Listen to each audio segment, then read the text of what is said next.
12,000 বছর, তারপরেও 2,000 বছর, 14,000 বছর ধ্যান করলেন। মা সরস্বতী বিদ্যার দেবী, তিনি ভগবানের হাতে মুরলী হয়ে জন্মালেন। সাধনা যারা যারা করেছে তারা তারা পেয়েছে।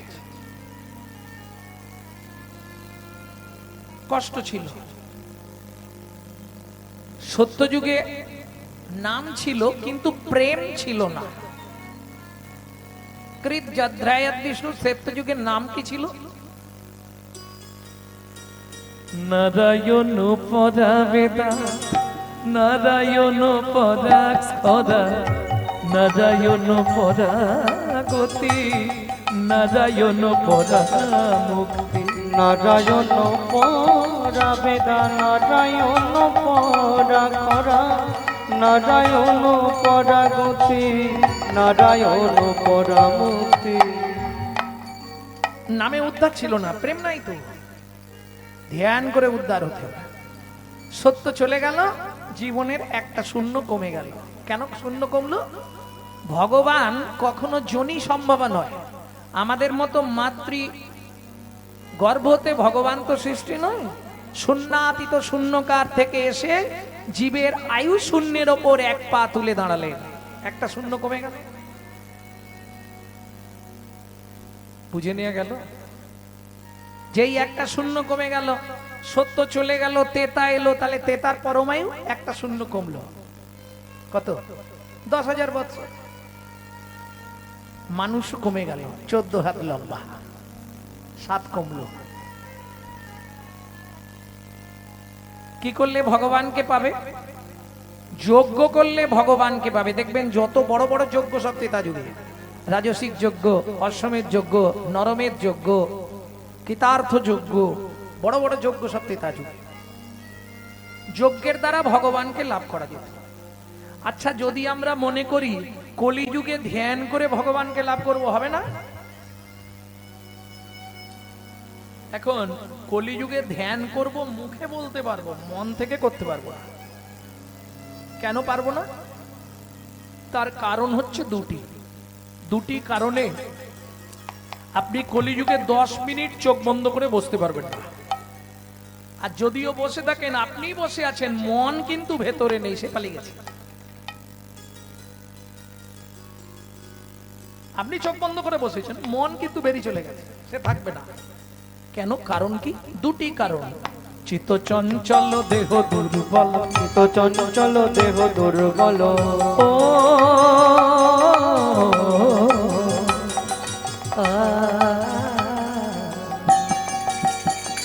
চিত্ত চঞ্চল দেহ দুর্বল, চিত্ত চঞ্চল দেহ দুর্বল।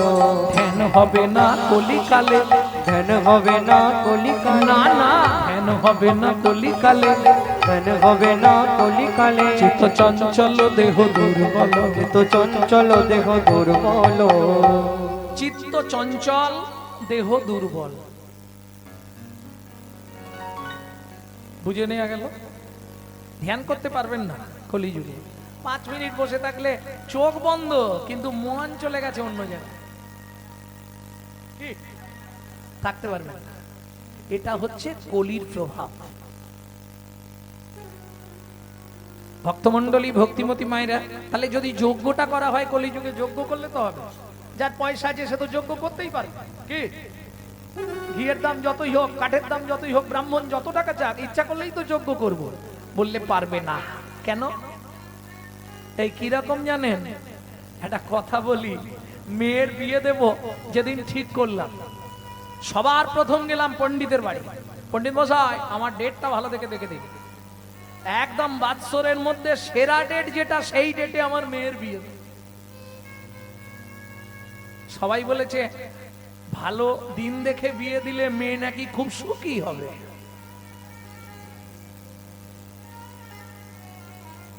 পণ্ডিত মশাই ডেট ধার্য করে দিল, কোনো চিন্তা নেই, সব বায়না দিয়ে দিলাম। প্যান্ডেল, লাইট, মাইক, নবাবাত, ক্যাটারিং, যা যা দরকার সব হয়ে গেল। বিরাট খরচা, 15-20 লাখ টাকা খরচা। ঠাকুর মশাই বিয়ে দিলেন। যাবার সময় বলছে, এসো তোমাদের আশীর্বাদ করে এবার আমি চলে যাবো, আমাকে ছাড়তে হবে। আমাকে ছাড়তে হবে, আমি বেশিক্ষণ থাকতে পারবো না। তোমাদের আনন্দ ফুর্তি হোক, আমাকে ছাড়ো। প্রণাম করছে যজমান। ঠাকুরমশাই বলছে, আরে প্রণাম করে নিচ্ছ কি, কাজ মিটে গেছে, এবার তো ছাড়তে হবে। ছাড়তে হবে মানে বুঝেছেন তো, মানে ভেঙে বলতে হবে, এটা দক্ষিণা দিতে হবে না। মেয়ের বিয়ে দিলাম, তোমার মেয়ে সুখী হবে, আমি বিয়ে দিয়েছি মানে সুখী হবে।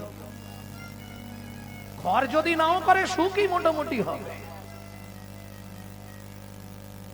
আমাকে ছেড়ে দাও, আমাকে দেরি করো। বলছে ঠাকুর মশাই, আজকের দিনটা আপনাকে কিছু আমি দেবো না, 1টা টাকা নিয়ে চলে যাই। অষ্টমঙ্গলায় মেয়ে যেদিন আসবে, আপনি সকালেই আসবেন, ওদেরকে আশীর্বাদ করে দক্ষিণাটা দিয়ে দেবেন। কি দাঁড়ালো? হাতি হাতি টাকা এক রাতে খরচা হলো, লেজটা আটকে রয়ে গেল। ওই জন্য বললাম না, যজমান ঠিক নেই, যোগ্য করতে পারবে না। বর্তমান বাজারে 1 কেজি ভালো ঘি 1200 টাকা কেজি, অরিজিনাল ভালো ঘি। ও তো কিনবে না, ও তো দোকানে গিয়ে বলবে যে ঘিটা পুরানো হবে, হাফ ডালদার হাফ কেরোসিন, ওই মালটা দিন 100 টাকা কেজি। ও সুবিধা খুঁজছে।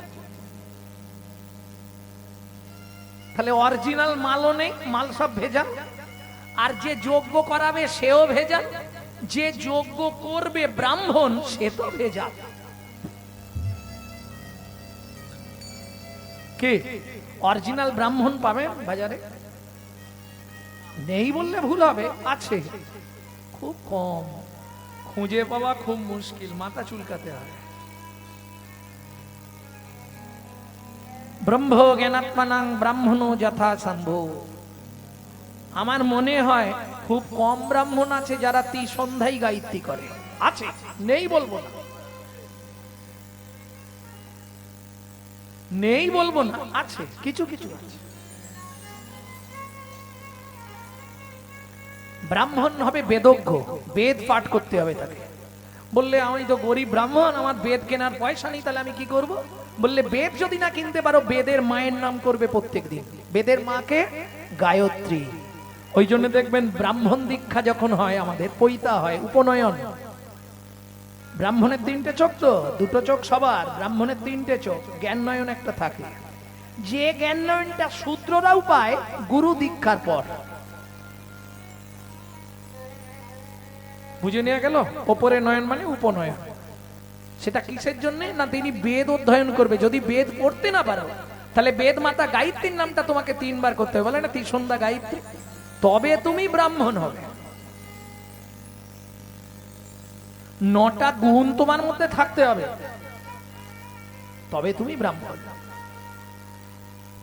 আর 10টা গুণ থাকলে তবে তুমি হবে বৈষ্ণব। অত কঠিন ব্যাপার, বৈষ্ণব হওয়া সম্ভব নয়, আমরা সব সাজি। হ্যাঁ, আমি একদম সমস্ত গৌড়ীয় বৈষ্ণবদের সামনে দাঁড়িয়ে বলি, আমার সমাজ বাড়িতে দাঁড়িয়ে বলি, নবদ্বীপে কদিন আগে কীর্তন ছিল বলে এসছি, বৈষ্ণব খুঁজে পাবেন না, সব সেজে আছি, অরিজিনাল পাবেন না। কেন? একজন বাবাজি প্রশ্ন করলেন, কেন? আলি শুনুন, ভক্তি রসামৃত সিন্ধু গ্রন্থে বৈষ্ণবের ডেফিনেশন দিচ্ছে, কনক কামিনী প্রতিষ্ঠা বাঘিনী ছাড়িয়াছে যারে সেই বৈষ্ণব। কনক মানে সোনা, কামিনী মানে নারী। হয়ে গেল?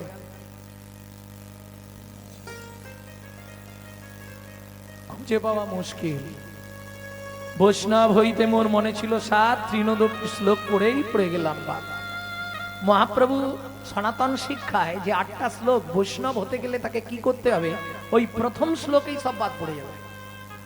ত্রিনোদপি শুনিছে না তারারিব সহিষ্ণু না, অমানেন মানদেন কীর্তনীয় সদাহরি। কিছু বুঝলে? বাংলা বলবো, ঘাসের থেকে নিচু হয়ে সদালহ নাম, সদালহ নাম, আপনি নিরীহ অভিমানী অন্যে দিও মান, পুণ্যে দিও মান। আর এখনকার মানুষের লেজে পা দেয়া দায়। যদি একটু গান্ধীজি বেশি থাকে, বাবরে গরম দেখলে মাথা খারাপ। কি এই 5টা অহংকারের জন্য মানুষের শেষ। ভালো করে শুনে নিন, 5টা অহংকার যদি আপনার মধ্যে বাসা বেঁধে যায়, একদিন নয় সারা জীবন হরিনাম শুনুন আর হরিনাম করুন আর হরি হরি করে পায়ে শুয়ে পড়ুন, আপনি জীবনে উদ্ধার হতে পারবেন না। 5টা অহংকার কি কি, যেটা আসবেই আমাদের মধ্যে। প্রথম অহংকারটা হয়তো সবার হবে না, জাত্র অভিমান, জাতির অহংকার। আমার হবে না? কোন বাড়ির ছেলে জানেন তো? আমার নাম জানেন তো? গৌরাঙ্গ সুন্দর চক্রবর্তী, মানে বুঝতে পারছেন কোন বাড়ি? বাবা, বয়ের পাশে 2.5 মন, যারে কয় ব্রাহ্মণ। এই যদি আমার মনোভাব হয় আমি ব্রাহ্মণ বাড়ির ছেলে, এই মুচির ছেলের সঙ্গে হরিনাম করব, এই চটে বসে হরিনাম শুনবো, আমি একজন পয়সাওয়ালা মানুষ, আমি এই সবার সঙ্গে ঠিক মানাচ্ছে, হবে না। বিদ্যার অহংকার, আমি এমএ পাস, এটা সব মূর্খ মানুষরা বসে আছে খেয়ে দিয়ে কাজ পায় না, হরিনাম শুনছে। জাতির অহংকার 1, 2 বিদ্যার অহংকার।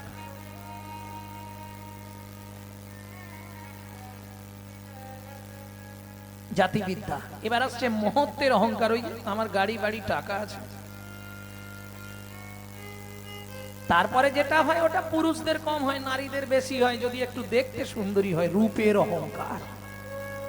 বাবা,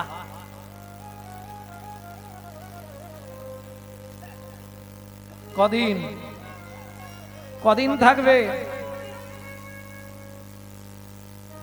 কে গো, কদিন থাকবে? রূপ যৌবন ধন ক্ষণস্থায়ী, চলে যাবে, তাই না? কদিন থাকবে রূপ? ওগো সুন্দরী, দুদিনের ওই রূপের মাধুরী, তোমার যৌবনে লাগিলে ভাটা হবে গো বুড়ি। ওগো সুন্দরী, দুদিনের রূপের থাকবে? কদিন থাকবে? রূপ যৌবন ধন চিরস্থায়ী নয়, ক্ষণস্থায়ী। চিরস্থায়ী কি? যে তোমার সঙ্গে যাবে। ভক্তির জগৎ দাঁড়িয়ে আছে 2টি স্তম্ভে, ভালো করে বুঝে নিন। ভক্তির জগতে হচ্ছে 2টি স্তম্ভ। কি কি 2টি স্তম্ভ? একটি হচ্ছে নাম আর একটি হচ্ছে প্রণাম। ভালো করে বুঝে নিন, ভক্তির জগতে 2টি স্তম্ভ। আমরা দাঁড়িয়ে আছি কিসে? আমরা দাঁড়িয়ে আছি কিসের ওপর? 2টো স্তম্ভের ওপর না? পা আছে বলে দাঁড়িয়েছি, নাহলে দাঁড়াতে পারবো না। ঠিক ভক্তির জগতে তোমার হৃদয়ে ভক্তি তখনই আসবে, তখনই দাঁড়াবে। ভক্তির জগতে স্তম্ভ হচ্ছে 2টি, একটি নাম আর একটি প্রণাম।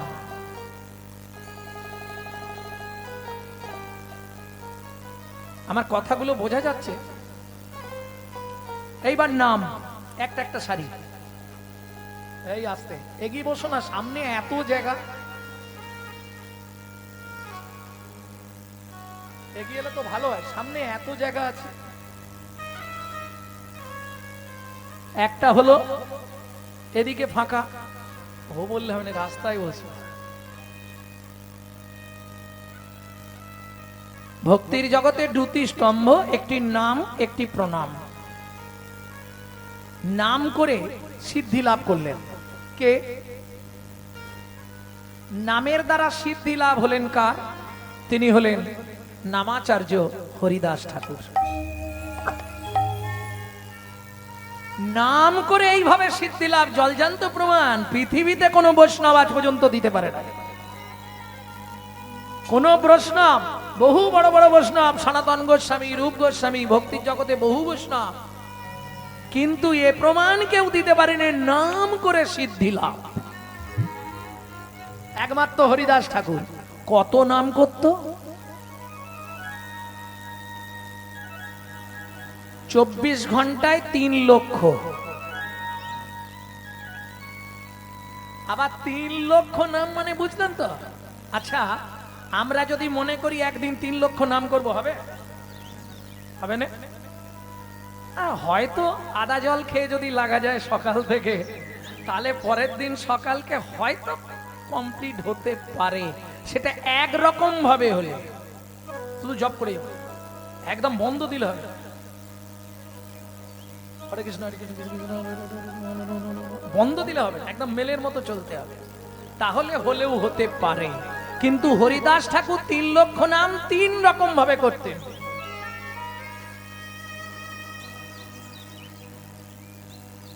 এক লক্ষ করতেন কিভাবে? উপাঙ্গ জপ, উচ্চ ঈশ্বরে। এই যে যারা দীক্ষা শিক্ষা নিয়েছেন তাদের জানা দরকার, জপ কিন্তু 3 রকমের। ও বাবা, জপ আবার 3 রকম? হ্যাঁ, একটা উপাঙ্গ জপ যেটা উচ্চ ঈশ্বরে, হরে কৃষ্ণ নাম মহামন্ত্র। তবে সব মন্ত্র উচ্চ ঈশ্বরে করার বিধি নাই, একমাত্র কৃষ্ণ নাম মহামন্ত্র আপনি উচ্চ ঈশ্বরেও করতে পারেন। 2 নম্বর বাচিক জপ। বাচিক জপ কাকে বলে?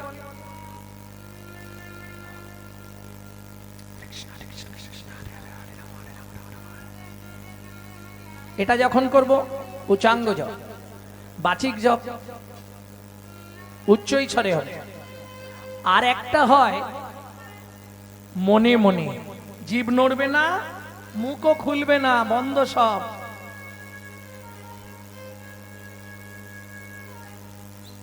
ভেতরে নাম চলছে, এটা হচ্ছে মানসিক জপ, বড় কঠিন, পারা খুব মুশকিল। আচ্ছা, হরিদাস ঠাকুর নামের দ্বারা সিদ্ধি লাভ করেছে, এটা আপনি বলছেন কি করে? প্রমাণ তো দিতে হবে। গম্ভীরায় যখন মহাপ্রভু ছিলেন, সিদ্ধ বকুলে হরিদাস ঠাকুরকে দেখতে গেলেন।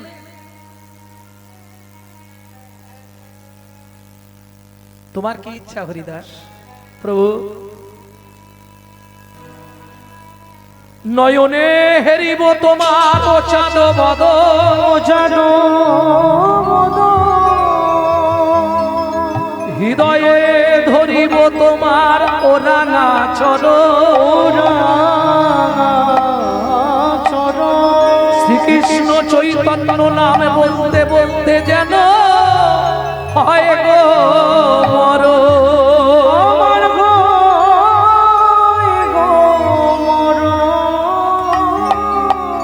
বলুন, এই সিদ্ধি লাভ কারো জীবনে হবে? মহাপ্রভু চরণটা বুকে ধরলেন, ভাবুন একটু। নয়নকে বলছে, নয়ন বদনটা দেখ। মহাপ্রভু চরণটা বুকে ধরেছে আর বদনের নাম করছে। এটাকে বলা হয় ইচ্ছা মৃত্যু। রোগে ভুগে মৃত্যু, ব্যাধিতে মৃত্যু, আকস্মিক দুর্ঘটনা মৃত্যু। আবার দেখবেন সুসাইড, যেগুলো কি বলে, ওই না বলাই ভালো, হরিবাসর বিষ খেয়ে নিল, ওই দড়ি টড়ি দিয়ে দিল, যাই হোক, এগুলো হচ্ছে অপঘাত মৃত্যু, আত্মহত্যা, ইচ্ছাকৃত মৃত্যু করা। ইচ্ছা মৃত্যু নয়, এটা জোর করে মৃত্যুকে আনা।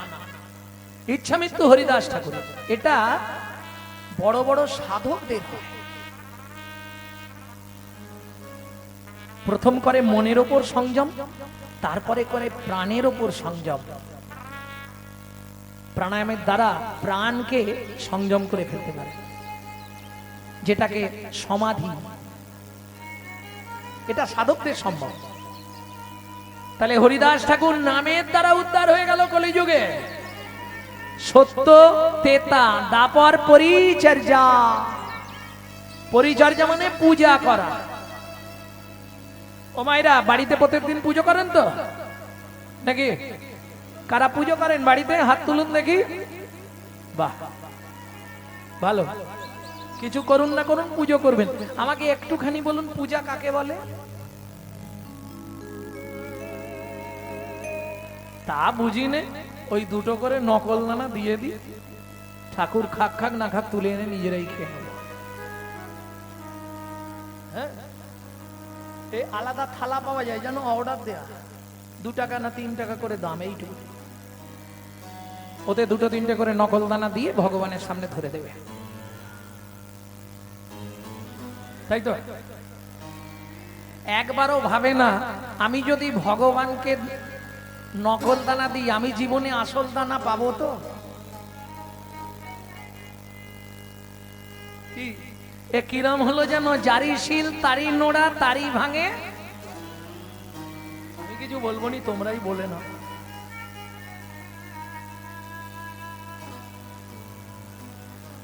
তাই না? আমারি চাওয়া তাই তোমারি দেওয়া, দুদিনের তরে এসে বেরিয়ে যাওয়া।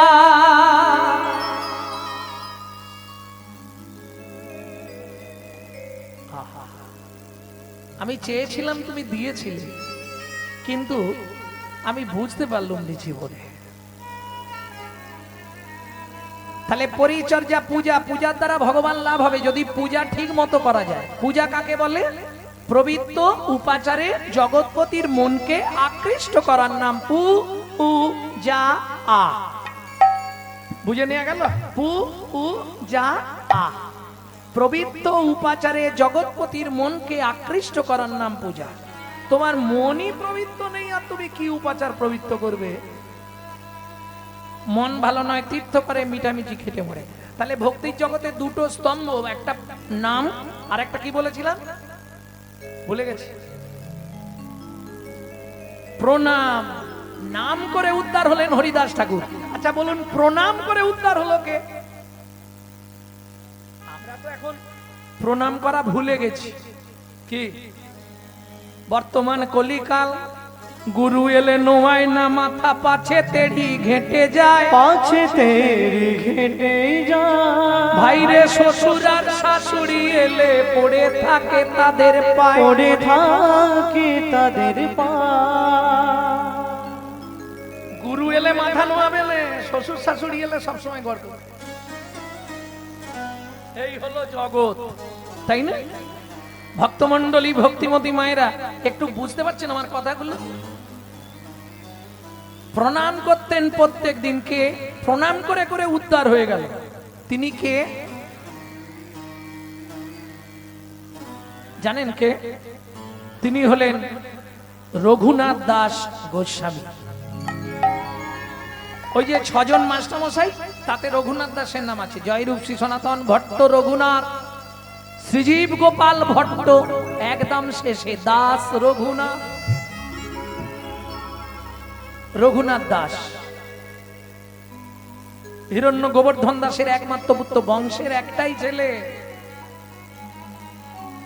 সর্বস্ব ত্যাগ করে বৃন্দাবনে কি ভজন নেবে? শুধু যারা হরিনাম করছে, যারা ভজন সাধন করছে, শুধু বৈষ্ণবদের প্রণাম করবে। প্রত্যেক দিন 2000 করে বৈষ্ণবকে প্রণাম করতেন সাষ্টাঙ্গ।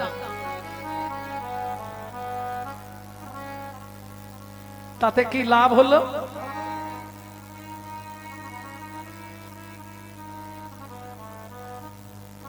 লাভটা কি হলো? প্রত্যেক দিন 2000 বৈষ্ণবকে প্রণাম করছি, এমনি করে চলতে রইল 12টা বছর।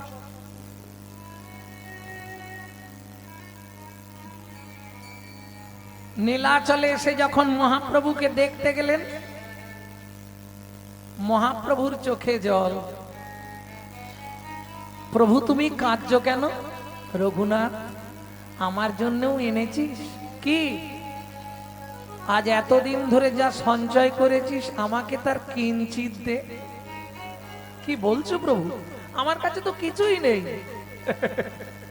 সিদ্ধি লাভ হয়ে গেল রঘুনাথ দাস গোস্বামীর। শুধু বৈষ্ণব চরণে প্রণাম করে করে নিতাই গৌর হরি বল।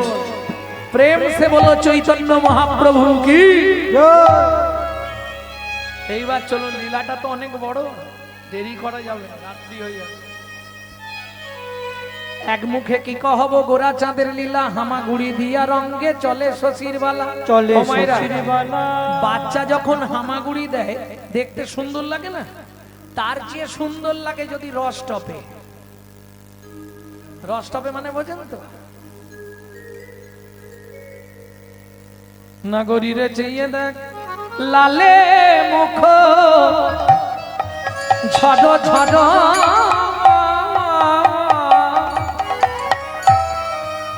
দেখিতে সুন্দর লালে মুখ ঝড় ঝড়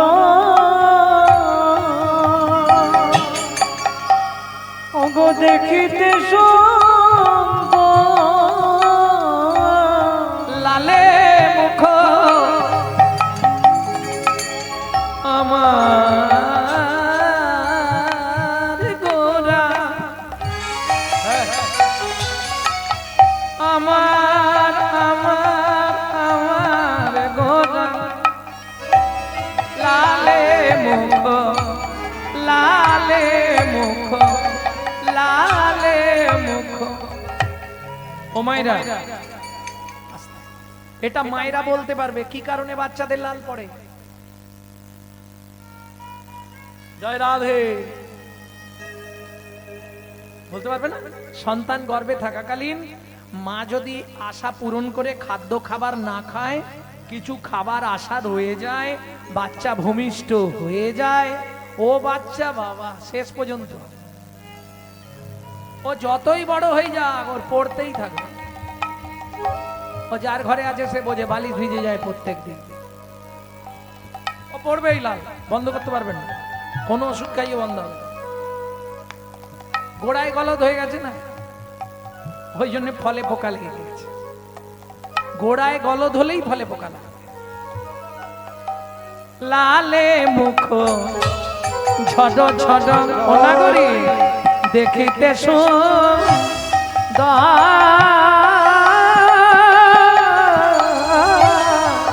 লালে লালে মুখ ঝড় ঝড় দেখিতে সুন্দর পাকা বিম্ব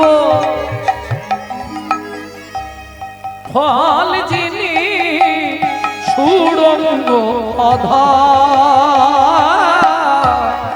পাকা বিম্ব ফল যিনি সুরঙ্গ অধর পাকা বিম্ব। ও মায়েরা, বিম্ব ফল চেনেন?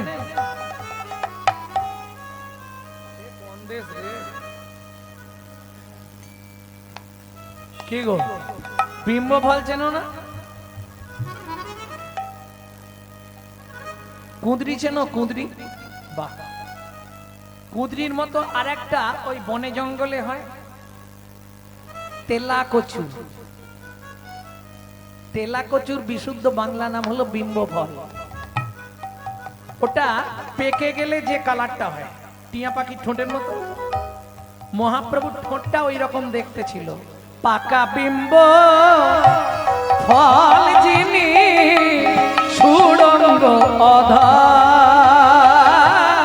ওগো পাকা বিম্ব ফল যিনি সুরঙ্গ অধর আস্তে আস্তে আস্তে মহাপ্রভু হামাগুড়ি দিচ্ছে, ঠিক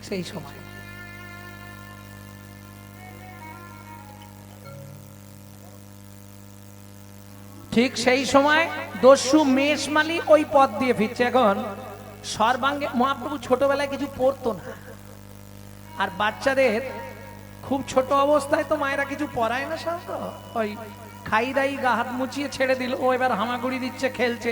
আর শিশুদের স্বভাব জানেন তো কোন খেলাটা বেশি ভালো লাগে? যদি মাটি জায়গা পায়, বেশ মাঝখানে গিয়ে বসবে, ওখানে সন সন সন সন করে খানিকটা জল ঢালবে, ওটা কাদা বানাবে, বানিয়ে হাতে করে তুলবে আর গায়ে ছাপ ছাপ করে মারবে। কি করে না তোমাদের বাচ্চা? তা দস্যু মেষমালি যখন আসছে মহাপ্রভুকে দর্শন করলেন, ছোট্ট নিমাই সর্বাঙ্গে একবারে সোনা তো ভর্তি। সচিমা খুব সাজাতে ভালোবাসত, আর দেখতেও তো মহাপ্রভুকে একবারে, ছোট হলে কি হবে, যেমনি চেহারা তেমনি দেখতে ছিল। সর্বাঙ্গে সোনার গয়না দিয়ে সাজিয়েছে। দস্যু মেষমালি তো তাক, ছেলেটাকে যদি কিডন্যাপ করতে পারি, চুরি করে নিয়ে যেতে পারি, জীবনে আর আমাকে চুরি করতে হবে না। এ যা সোনা পড়ে আছে আমার লাইফ চলে যাবে। এই খোকা এদিকে আয়। আমাকে ডাকছো? হ্যাঁ এদিকে। আদো আদো কথা, এদিকে আয়। ইশারা করেছে, লজেন দেবো, এদিকে আয়। বাচ্চা স্বভাব, কেউ কিছু দেব বললেই ছুটে চলে যায়। ব্যাস হামাগুড়ি দিয়ে যেই গেছে কোলে লইয়া শচী নন্দন, বেশ মালি পালায় তখন। কোলে শচী নন্দন, মেষে মালি পলায় তখন। কোলে লইয়া শচীর নন্দন, বেশ মালি পালায় তখন। কোলে লইয়া শচী নন্দন, মেষে মালি পলায় তখন। উপনীত আপন আলাই গো, উপনীত আপন আলাই গো। উপনীত আপন আলাই গো, উপনীত আপন আলাই গো। হরিমতি। দস্যু মেষমালির স্ত্রীর নাম হচ্ছে হরিমতি। হরিমতি, হোমা তোমার কোলে কে এনেছো? দেখবেন মেয়েরা বাচ্চা দেখলে একটু দুর্বল। কি আমাকে দাও না, আমাকে দাও না, ঘর থেকে ধারলা ছুরিটা বার করো আগে। কি করবে? এর গলাটা কেটে দিলেই গয়নাগুলো খুলে নিতে পারবো। আহা, দস্যু মেষমালি স্ত্রী হরিমতি বলছে, বিনয় করে বলি স্বামী, আজ থেকে না হয় উপবাসে থাকবো আমি। শিশুর অঙ্গে আঘাত না করি, ওই শিশু রঙ্গে আঘাত না করি। তুমি ঘর থেকে চলে যাও, দেখি তোমার বাপের বাড়ি চলে যাও। যাওয়ার সময় ছুরিটা আমি দিতে পারবো না। ছুটে গিয়ে ছুরিটা নিয়ে বালক নিমাইকে নিয়ে ঘরের মধ্যে ঢুকে ঘরটা বন্ধ করলেন। এই চুপ করে দাঁড়া। দস্যু, ও দস্যু, তুমি আমার গলা কাটবে? হ্যাঁ, নালে তুই তো চিৎকার করবি, পাড়ার লোক এসে যাবে, সোনার গয়নাগুলো খুলবো কি করে? তাহলে তুমি যদি গলা কাটবে তাহলে দেরি করো না, তাড়াতাড়ি কেটে দাও, তারপর আমি না হয় চলে যাব। কি পাগল রে, গলা কেটে দিলে তুই আর যেতে পারবি? ও যেতে পারবো না? না, গলা মানে একদম কেটে দেবে? হ্যাঁ, তবে কি তোকে বাঁচিয়ে রাখবো? তুই সবাইকে বলে বেড়াবি? ওটি হচ্ছে না, তোকে মেরে তোর গয়নাগুলো নেবো, বুঝেছিস? চুপচাপ দাঁড়া। আচ্ছা দস্যু, এর আগে কাউকে মেরেছো না আমাকে দিয়ে শুরু করছো? তোর জানার দরকার কি? ঠিক আছে, ছুরিটা দেখেছিস তো? সে না হয় দেখলাম। আচ্ছা দস্যু, তুমি যখন গলায় ছুরিটা বসাবে, চোখটা খুলে রাখবো না বন্ধ করে রাখবো? তোকে বলবো, তুই কি করবি তোর ব্যাপার। এত কথা বলছিস কেন? দস্যু, তোমাকে দেখে মনে হচ্ছে তুমি নতুন না? তোর জানার দরকার নেই, এইটুকুনি ছেলে বকেই যাচ্ছে, তখন থেকে আমার মাথাটা খারাপ করে দেবে। চুপ করে দাঁড়া, তারপর দেখছি। তাহলে চুপ করেই দাঁড়াচ্ছি। তুমি কিন্তু বেশি দেরি করো না, বেশি দেরি করলে খুঁজতে খুঁজতে যদি বাবা এসে যায় না, তাহলে তোমারও খবর করে দেবে। তাড়াতাড়ি কেটে দাও, দেরি করো না। দস্যু চমকে উঠলো, এইটুকুনি ছেলে বারবার বলছে তাড়াতাড়ি কেটে দাও, দেরি করো না। ও কি বুঝছে না যে ওর গলা কাটলে লাগবে? কিছু তো ব্যাপার হয়। হ্যাঁ রে, আমি যখন গলায় ছুরিটা বসাবো তোর লাগবে না? আচ্ছা দস্যু, সত্যি কথা বলো তো, কিসের জন্য কাটবে? বললাম না তোর গয়নাগুলো নেবো, তাহলে দেরি করছো কেন? তাড়াতাড়ি নাও। দস্যু মনে মনে ভাবলেন সত্যি দেরি করা ঠিক নয়, যদি লোক এসে যায়। ছুরিটা যেই তুলেছে দস্যু অবশ হইল অঙ্গ, কাঁপে থর অবশ্যই হইল অঙ্গ, কাপে থর ছুরি কাক পড়িল গিয়ে মৃত্তিকায়ু ছুরি পড়িল গিয়ে মৃত্তিকা তুমি মানব নয় গো কোন দেবতা, তুমি মানব নই গো কোন দেবতা, প্রকাশ করো সত্য কথা। কি হলো দস্যু? বললাম না তুমি নতুন, তোমার ছুরি হাত থেকে পড়ে যাচ্ছে আর তুমি কাটবে কি করবে? আগেই বললাম না তুমি নতুন। আচ্ছা তোমার আমাকে কাটার দরকার মানে গয়নাগুলো নেবে, এই তো? দাঁড়াও। হয়ে কৌতূহলী অলংকার খুলি, হয়ে কৌতূহলী অলংকার খুলি, হয়ে কৌতূহলী অলংকার, তখন হয়ে কৌতূহলী অলংকার খুলি, হয়ে কৌতূহলী অলংকার খুলি, এই নাও দস্যু অলংকার, হয়ে কৌতূহলী অলংকার খুলি, এই নাও দস্যু অলংকার। তুমি বলেছো এইগুলো পেলে আর জীবনে চুরি করবে না, তাই তো? এবার ছাড়ো দস্যু বৃত্তি, রাখো ধর্মে মতি, ছাড়ো দস্যু বৃত্তি, রাখো ধর্মে মতি, এ জগতে ভাবো কে বাকা। ছাড়ো দস্যু বৃত্তি, রাখো ধর্মে মতি, এ জগতে ভাবো কে বাকা। এই নাও, তাড়াতাড়ি বাড়িতে রেখে আমাকে দিয়ে আসবে চলো। ওমা তোকে দিতে গেলে তো আমাকে ধরে পেটাবে রে। ওমা আমি তো বাচ্চা ছিলাম, আমি কি রাস্তা জানি নাকি? আমাকে দিয়ে আসবে চলো।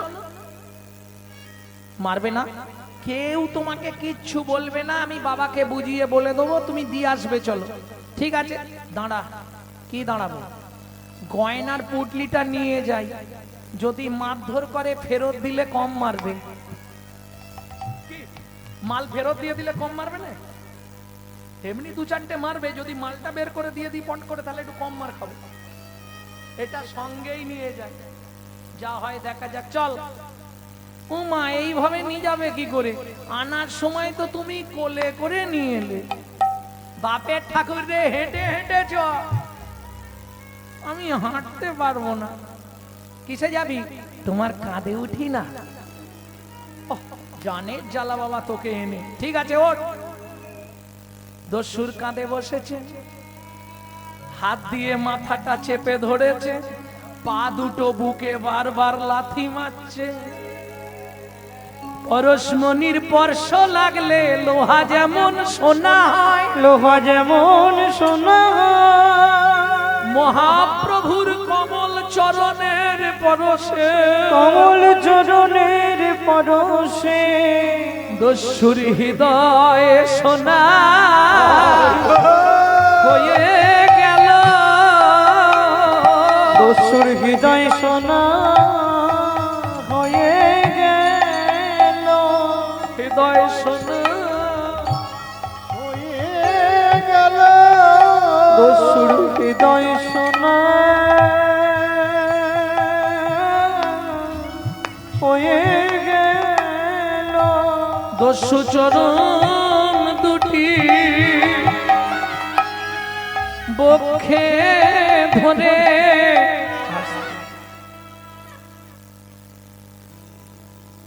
এখনো কতটা এসে গেছি, ওই সামনেটায় নাবি দিলেই হয়ে যাবে। আরে কি করছিস তুই? কি হলো? তুই আমার কাঁধে বসে বসে প্রস্রাব করছিস? হ্যাঁ না না, খুব জোর লেগেছিল, ধরে রাখতে পারিনি। ভালো জল গো, আমি সুরধনী গঙ্গার জল খাই, অন্য জল খাই না।